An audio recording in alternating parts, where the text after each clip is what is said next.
Pernahkah kamu merasa harus menunduk, mengalah, atau bahkan menjilat hanya karena seseorang memiliki backingan?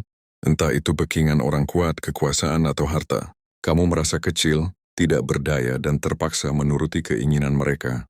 Di dalam hati ada suara yang berteriak, "Aku lelah." Dan mengapa aku harus takut? Hari ini kita akan berbicara tentang bagaimana kamu bisa membalikkan keadaan itu. Kita akan membongkar rahasia para filsuf stoik yang hidup ribuan tahun lalu, dan melihat bagaimana ajaran mereka bisa membuatmu menjadi sosok yang tidak lagi perlu bergantung pada siapapun. Sosok yang justru akan ditakuti bukan karena backingan, melainkan karena ketenangan, kejujuran, dan kekuatan batin yang terpancar dari dalam dirimu.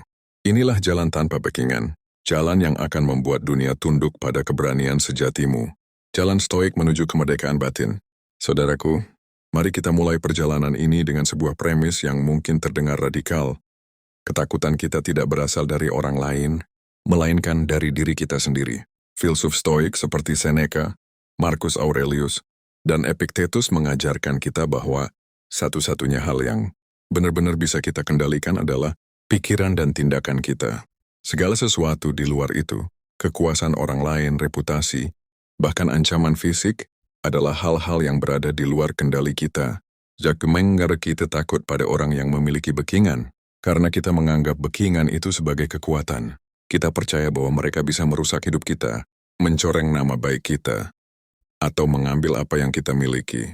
Dalam pandangan stoik, ini adalah kesalahan terbesar. Kita telah memberikan kekuatan kita kepada orang lain. Kita menukar kemerdekaan batin kita dengan ketakutan yang tidak perlu. Bayangkan seorang raja yang berkuasa penuh, memiliki tentara dan harta melimpah. Dari luar dia tampak sangat kuat. Namun jika hatinya dipenuhi ketakutan akan kudeta, kecemasan akan musuh, dan nafsu tak terbatas, apakah dia benar-benar bebas? Sebaliknya, bayangkan seorang filsuf miskin yang hanya memiliki jubah dan buku. Dia tidak memiliki backingan siapapun. Namun hatinya dipenuhi ketenangan, pikirannya jernih, dan dia tidak takut mati. Siapa yang lebih merdeka dan lebih kuat? Jawabannya jelas. Orang miskin itu. Inilah prinsip pertama yang harus kita tanamkan. Backingan sejati bukanlah orang lain, melainkan kekuatan dari dalam dirimu sendiri. Melepaskan ketergantungan pada dunia luar. Langkah pertama untuk menjadi sosok yang tanpa backingan adalah dengan melepaskan ketergantungan kita pada hal-hal di luar diri kita. Mari kita jujur pada diri sendiri. Selama ini, kita sering mencari validasi, pengakuan, dan rasa aman dari hal-hal eksternal. Kita merasa aman jika memiliki teman yang punya koneksi. Kita merasa kuat jika kita punya jabatan, dan kita merasa berharga jika orang lain memuji kita. Para stoik menyebut ini sebagai indifference atau hal-hal yang pada dasarnya netral. Kekayaan, jabatan, kekuasaan, bahkan kesehatan fisik, semuanya adalah hal-hal yang tidak bisa menjamin kebahagiaan atau kehancuran kita. Mereka bisa datang dan pergi. Suatu hari kamu bisa memiliki jabatan tinggi. Keesokan harinya kamu bisa dipecat. Hari ini kamu bisa kaya. Besok kamu bisa jatuh miskin. Jika kebahagiaan dan harga dirimu bergantung pada hal-hal yang tidak stabil ini, hidupmu akan seperti perahu di tengah badai, terombang-ambing tanpa arah. Jadi bagaimana kita bisa memutus ketergantungan ini? 1. Pahami apa yang benar-benar kamu kendalikan. Epictetus, seorang mantan budak yang menjadi filsuf stoik, mengajarkan kita untuk membedakan antara hal-hal yang bisa kita kendalikan dan yang tidak. Kita tidak bisa mengendalikan tindakan orang lain, pendapat mereka tentang kita, atau bahkan nasib yang menimpa kita. Namun kita bisa mengendalikan bagaimana kita bereaksi terhadap semua itu. Kita bisa mengendalikan pilihan kita, persepsi kita, dan karakter kita. Inilah satu-satunya kekayaan yang tidak bisa dicuri oleh siapapun. 2. Hadapi kenyataan bahwa kamu sendirian. Ini mungkin terdengar pahit, tapi ini adalah kebenaran yang membebaskan. Pada akhirnya, di tengah badai kehidupan, kamu hanya punya dirimu sendiri. Tidak ada backingan yang bisa menemanimu di setiap detik. Dengan menerima kenyataan ini, kamu akan berhenti mencari backingan dan mulai membangun kekuatanmu sendiri. Ini bukan tentang menjadi antisosial, tapi tentang menjadi mandiri secara batin. 3. Bangun integritas diri yang tidak bisa digoyahkan. Ini adalah fondasi dari kekuatan tanpa backingan. Integritas adalah keselarasan antara perkataan, pikiran, dan perbuatanmu. Ketika kamu jujur pada dirimu sendiri dan orang lain, ketika kamu memegang teguh prinsip-prinsip moral, dan ketika kamu melakukan yang terbaik dalam segala hal, Kamu tidak akan takut pada ancaman siapapun. Mengapa? Karena kamu tidak memiliki aib yang bisa digunakan untuk mengancammu. Kamu adalah sebuah buku yang terbuka, dan orang-orang takut pada orang yang tidak memiliki rahasia atau kelemahan yang bisa dieksploitasi. Membangun kekuatan batin, latihan-latihan stoik. Sekarang, mari kita bicara tentang praktik nyata. Bagaimana cara membangun kekuatan batin ini? Latihan yang pertamanya memento mori. Ini adalah frasa Latin yang artinya ingatlah bahwa kamu akan mati. Ini bukan untuk membuat kita depresi, melainkan untuk memberikan perspektif. Setiap hari ingatkan dirimu bahwa hidup ini singkat. Ancaman dari orang lain, omongan mereka, atau ketakutan yang kamu rasakan, semuanya adalah hal-hal kecil jika dibandingkan dengan akhir dari segalanya. Ketika kamu menyadari bahwa hidup adalah anugerah yang sementara, kamu akan lebih berani untuk hidup sesuai dengan nilai-nilaimu, bukan sesuai dengan ketakutanmu. Latihan kedua, prospeksi negatif.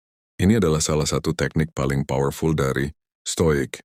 Bayangkan hal terburuk yang bisa terjadi. Bayangkan kamu dipecat, kehilangan semua hartamu, atau ditinggalkan oleh semua orang.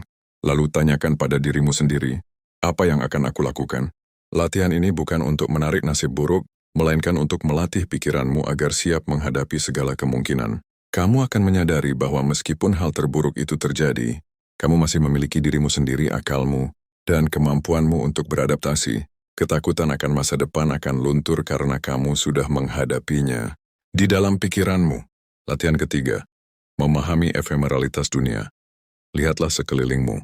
Gedung-gedung mega, mobil-mobil mewah, bahkan kekuasaan yang diperebutkan semuanya akan hancur dan menjadi debu pada akhirnya. Marcus Aurelius, seorang kaisar Romawi yang paling berkuasa, selalu mengingatkan dirinya akan hal ini. Dia tahu bahwa kekuasaannya hanya sementara. Ini membuatnya tidak sombong dan tidak takut pada siapapun. Jika seorang kaisar saja bisa melihat dirinya sebagai makhluk fana, mengapa kita harus takut pada ancaman yang juga fana? Ketenangan adalah kekuatan paling menakutkan. Bayangkan skenario ini. Kamu berhadapan dengan seseorang yang memiliki backingan kuat. Dia mencoba mengancammu, berbicara dengan nada tinggi, dan mencoba membuatmu merasa tidak berdaya. Apa yang terjadi jika kamu tidak bereaksi? Apa yang terjadi jika kamu tetap tenang, menatap matanya dengan damai, dan menjawab dengan suara yang pelan dan mantap? Dia akan bingung. Kekuatannya berasal dari asumsi bahwa kamu akan takut. Ketika kamu tidak menunjukkan ketakutan, kekuatannya menjadi hampa. Ketenanganmu akan menjadi cermin yang memantulkan ketidaknyamanan dan kekosongan dari ancamannya. Ketenangan stoik bukanlah pasif, melainkan kekuatan yang sangat aktif. Ini adalah kekuatan untuk tidak membiarkan emosi menguasai dirimu, untuk tidak terjebak dalam drama yang diciptakan orang lain. Ketenangan ini berasal dari keyakinan bahwa kamu tidak bisa dirugikan dari luar. Kerugian sejati hanya datang ketika kamu mengorbankan integritas, kejujuran, dan kebaikanmu. Bagaimana orang-orang akan memandangmu ketika kamu menerapkan prinsip-prinsip ini? Secara perlahan tapi pasti, orang-orang di sekitarmu akan mulai merasakan energi yang berbeda darimu. 1. Mereka akan melihatmu sebagai sosok yang sulit diprediksi. Mereka tidak bisa lagi membacamu dengan mudah. Mereka tidak tahu apa yang membuatmu takut, karena kamu tidak lagi menunjukkan ketakutan itu. Mereka tidak tahu apa yang bisa mereka berikan sebagai imbalan karena kamu tidak lagi mengejar hal-hal eksternal. Keberanianmu bukan lagi keberanian yang membabi buta, melainkan keberanian yang berasal dari ketenangan. 2. Mereka akan menghormatimu karena integritasmu. Orang-orang mungkin tidak menyukaimu, karena kamu tidak mau bermain sesuai aturan mereka. Tapi jauh di dalam hati mereka, mereka akan menghormati integritasmu. Mereka tahu bahwa kamu tidak bisa disuap, tidak bisa diancam, dan tidak bisa dibeli. Di dunia yang penuh dengan orang-orang yang berkompromi, sosok yang berpegang teguh pada prinsip adalah sebuah anomali yang sangat langka dan berharga. 3. Mereka akan takut padamu. Bukan takut yang seperti takut pada preman, melainkan takut pada kekuatan batin yang tidak bisa mereka pahami. Mereka akan melihatmu sebagai sosok yang tidak terpengaruh oleh hal-hal yang membuat mereka panik. Kamu adalah gunung di tengah badai. Dan di dunia yang penuh dengan orang-orang rapuh, gunung itu adalah pemandangan yang menakutkan sekaligus mengagumkan. Penutupan jalan menuju keberanian sejati. Saudaraku, jalan ini bukanlah jalan yang mudah. Butuh latihan dan kesadaran setiap hari. Kamu akan sering jatuh, seringkali lupa, dan seringkali tergoda untuk kembali mencari backingan. Namun setiap kali kamu kembali pada prinsip-prinsip ini, kamu akan menjadi lebih kuat dari sebelumnya. Ingatlah, kamu tidak butuh backingan dari siapapun karena kamu sudah memiliki backingan terbaik, dirimu sendiri, dirimu yang kuat, dirimu yang jujur, dan dirimu yang tidak bisa dihancurkan dari luar. Berhentilah mencari validasi dan kekuatan dari orang lain. Berdirilah tegak, hadapi dunia dengan ketenangan, dan saksikan bagaimana dunia yang tadinya menakutimu, sekarang akan tunduk pada keberanian sejatimu. Jadikan ketenangan sebagai pedangmu, jadikan integritas sebagai perisaimu, dan jadikan kejujuran sebagai mahkotamu. Dengan ini kamu akan menjadi sosok yang tanpa backingan, namun ditakuti dan dihormati oleh dunia.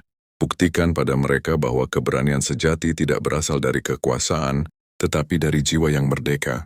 Mari kita mulai perjalanan ini sekarang juga.